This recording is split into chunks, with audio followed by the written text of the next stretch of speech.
बाबा रामदेव एक ऐसा नाम जिनके पास हर समस्या का समाधान है। वो हर मुद्दे पर बेबाक बोलते हैं। कोरोना काल में जब देश की बड़ी आबादी घर में रहने को मजबूर थी, बाबा रामदेव लगातार ऐसे वक्त में टीवी पर आकर न सिर्फ लोगों को स्वस्थ रहने की सलाह देते रहे, बल्कि लोगों के बीच सकारात्मक सोच भी बनी रहे, इसका संचार करते रहे। 2020 जाने वाला है, 2021 दस्तक देने वाला है। ऐसे में 2021 में क्या है बाबा रामदेव का प्लान? कोरोना को कैसे कराएंगे शीर्षासन? तमाम मुद्दों पर बातचीत करने के लिए बाबा रामदेव इस वक्त खुद हमारे साथ एक्सक्लूसिव जुड़ चुके हैं। रामदेव जी, बहुत स्वागत है आज तक पर आपका। और सबसे पहला सवाल मेरा यही है, 2021 के आगमन को लेकर क्या है तैयारी आपकी और क्या कहना चाहेंगे इस मौके पर आप?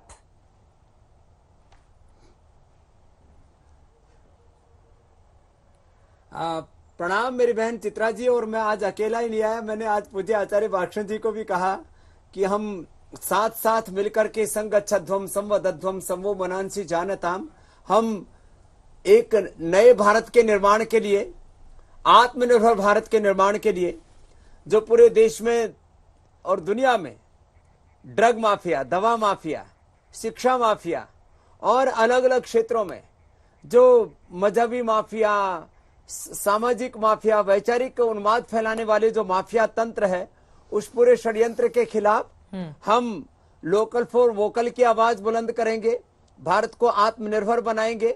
और कोरोनिल तो एक रोग विशेष के लिए हमने एक औषध बनाई थी।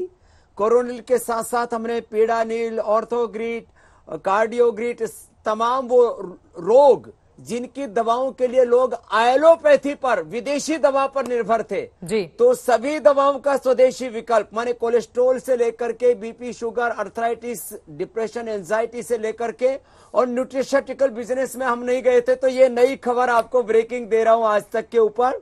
पूज्य आचार्य जी और हमारे साइंटिस्टों ने मिलकर के नेचुरल विकल्प तैयार किए हैं, विटामिन डी के, B12 के, आयरन के, कैल्शियम के, मैग्नीशियम के, जिंक के, और जितने भी तरह के हमारे मल्टीविटामिन हैं उनको हम ये केमिकल्स वाले स्रोत से खा रहे थे या एनिमल वाले स्रोत से खा रहे थे। तो एक नई क्रांति की शुरुआत होगी और हम एक स्वस्थ, समृद्ध, आध्यात्मिक भारत और आध्यात्मिक विश्व के निर्माण की दिशा में बढ़ेंगे और उसमें एक बड़ा योगदान पतंजलि का होगा। आपदा में अवसर ढूंढा है शानदार तरीके से बाबा रामदेव जी आपने। ऐसे में अब कोरोना के नए स्ट्रेन की बात हो रही है, ऐसे में जिन तमाम दवाइयों का आपने जिक्र किया या जड़ी बूटियों का, उनके जरिए ये जो नया स्ट्रेन है इसको कैसे दूर किया जाएगा, इसको लेकर क्या है तैयारी आपकी? और मैं चाहूंगी बालकृष्ण जी भी आपके बगल में बैठे हुए हैं, उनसे भी एक दो सवाल अगर आप कर पाए या मेरी आवाज जा रही हो तो उनसे भी जवाब चाहूंगी।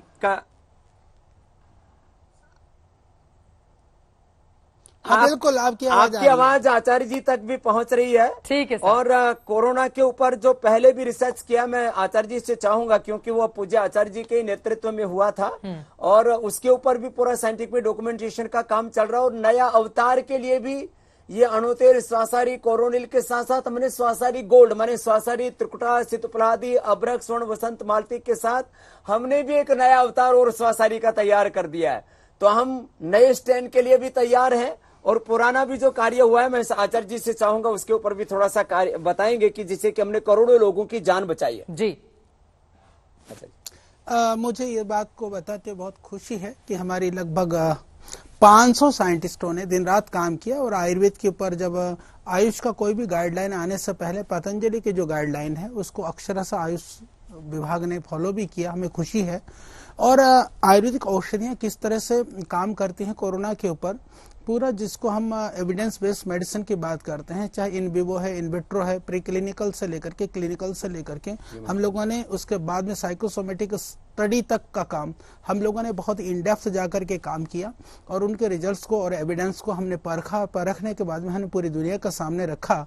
और अभी सारे एविडेंसेस हम लोगों ने मंत्रालय को भी सबमिट कर दिया है आने वाले बहुत जल्दी समय पर। और जो हम लोगों ने पहले इसके ऊपर भी काम किया था कि जो कोरोना वायरस है, यदि वो अपना रूप चेंज करता है या अलग अलग उसमें आता है तो किस तरह से आ सकता है, उसके आधार पर भी कि हम कैसे उसको ठीक कर सकते हैं, इसके ऊपर भी ऑलरेडी आयुर्वेद के माध्यम से काम हो रहा है। और मुझे लगता है कि स्पाइक प्रोटीन के अंदर जो काम करने वाला हम लोगों ने सूडो वायरस को लेकर के ये पूरा काम जो है ये पतंजलि के माध्यम से किया जा रहा है। और पूरे देशवासियों को, क्योंकि जिन लोगों ने प्राणायाम किया, योग किया, गिलोय, तुलसी, अश्वगंधा का सेवन किया, उन परिवारों में आज वो कोरोना से बचे हैं। वहीं कोरोनिल खा करके हमारे पास आज हजारों नहीं, अभी तक तो मुझे लगता है लाखों लोगों के हमारे पास डेटा है, एविडेंसेस हैं जिन्होंने खाया। तो जो तो कोरोना से बचने के लिए, हाँ, कोरोना के उपचार के लिए और उसके जो आफ्टर इफेक्ट्स हैं, चित्रा जी, एक साथ ये तीनों काम हमने किए। कोरोना का से बचाव, कोरोना का उपाय, उसका उपचार और उनके कॉम्प्लिकेशन से एक साथ हम लड़ रहे हैं और उनका हमने उपचार खोजा। WHO ने तो पल्ला झाड़ लिया एक बयान देकर के, चित्रा जी, कि जब अभी तक जो पूरी दुनिया में कोरोना के लिए दवाइयां दी जा रही हैं उनका कोई प्रभाव नहीं होता है, जबकि हमने जो किया उसका जेब्रा फिश से लेकर के हमने जो ट्रायल किया, तो जिन मछलियों को हमने नहीं दिया गया उनमें से संक्रमित मछलियों को, कोरोना से संक्रमित किया गया, उनको आदमी के जो लंग का जो है उसका कोष्ठक डाल करके, तो जिनको नहीं दिया गया, जिन जेब्रा फिश को 25% मछलियां मर गई, जिनको दिया गया वो 100% मछलियां जिंदा रही। मैंने एनिमल ट्रायल से लेकर के ह्यूमन ट्रायल तक का ड्रग डिस्कवरी का पूरा हमने जो एक साइंटिफिक साइकिल है उसको पूरा किया और सारी दुनिया के सामने जो हमने तथ्य रखे थे, आज उसी के आधार पर हमने लाखों करोड़ों लोगों की जान बचाई और नए अवतार से भी लड़ेंगे और उसको भी पराजित करेंगे। चित्रा जी,